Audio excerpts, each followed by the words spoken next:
உங்களுடைய வாழ்க்கையில வந்து உங்களுக்கு ரொம்ப பிடித்த புத்தகம் எது? நான் வாசித்த நூல்கள்ல பிடித்த புத்தகம்னு ஒரு புத்தகத்தை குறிப்பிட்டு சொல்ல வேண்டும்னா, எது என்னை மாற்றியதோ அதுதான் சொல்ல முடியும். அது அல் குர்ஆன் தான். ஏன்னா, நான் நிறைய புத்தகங்கள் வாசித்திருக்கிறேன். நிறைய இஸ்லாமிய புத்தகங்கள், இஸ்லாம் பேசப்படாத பொதுவான உலக விஷயங்கள் எல்லாமே வாசித்துட்டு இருக்கேன்.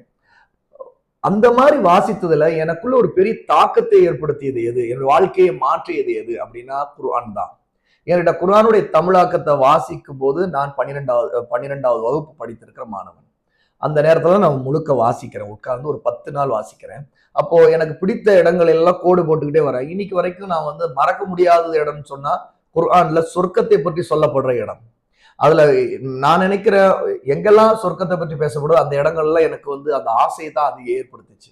அதுல குறிப்பா சொர்க்கத்துல 4 ஆறுகள் ஓடுவதை பற்றி வரக்கூடிய செய்தி. அல்லாஹு தாலா தேனாறு, பாலாறு, நீராறு, மதுவாறு அப்படின்னு சொல்லக்கூடியது இருக்குல்ல. அப்ப அந்த இடங்கள் வரும்போது அது கோடு போட்டு எனக்கு இன்னைக்கு வரையும் என் கண்ணில் நிக்குது. அப்ப நான் அந்த பள்ளிவாசல்ல உட்கார்ந்து இருந்தது. ஏன்னா காலையில சுபு தொழுத பிறகு உட்காருவேன் அந்த அந்த பள்ளிவாசல்ல. நாள் முழுக்க அந்த பள்ளிவாசல்ல உட்கார்ந்து வாசிச்சுக்கிட்டே தான் இருப்பேன். இந்த மக்தப்னு சொல்லக்கூடிய குர்ஆன் ஓதுவதற்கு ரேஹால் மக்தப் இருக்குல்ல, அதை வச்சுட்டு தான் வாசிச்சுட்டு இருப்பேன். அப்போ அதுல கையில பேனா வச்சிருப்பேன். வாசிக்கும் போது கோடு போட்டுக்கிட்டே வருவேன். எனக்கு ரொம்ப என்னை ஈர்க்கிற வரிகள், என்னை வந்து ரொம்ப பாதிக்கிற வரிகள், நான் வந்து மறக்க முடியாத வரிகள், அல்லது என்னுடைய வாழ்க்கையில என்னை கேள்வி கேட்கிற வரிகள் இப்படின்னு இருக்கும் இல்லையா? அப்ப அந்த இடத்துல வாசிக்கிறேன். உண்மையிலேயே என்னால மறக்க முடியாத சொர்க்கத்தை பற்றியதுதான். அப்ப அந்த இடங்கள்ல கோடு போட்டதும் அதுக்கு பிறகு நான் சொர்க்கத்துக்காக வாழணும், அங்க போகணுங்கிறதுக்காக வாழணும்.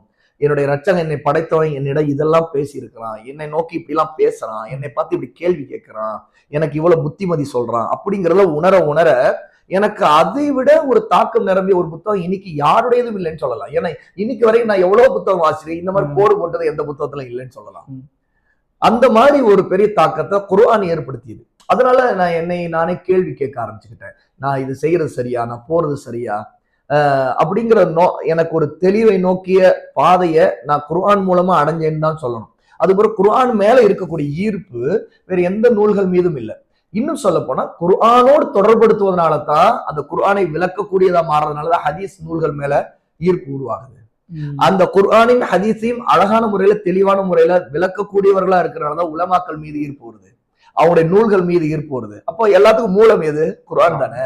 அப்ப அல்லாஹ்வுடைய வார்த்தையை விளங்குவதிலும் அதுல நம்ம வந்து மூழ்குவதிலும், அதுல ஈர்க்கப்படுவதிலும், அதுல நம்ம சந்தோஷம் அடைகிறதிலும், அதற்காக நம்ம வாழ ஆரம்பிக்கிறதும் மிகப்பெரிய மாற்றத்தை நம்முடைய வாழ்க்கையில் உருவாக்குது. அவர் குர்ஆன் தான் அது.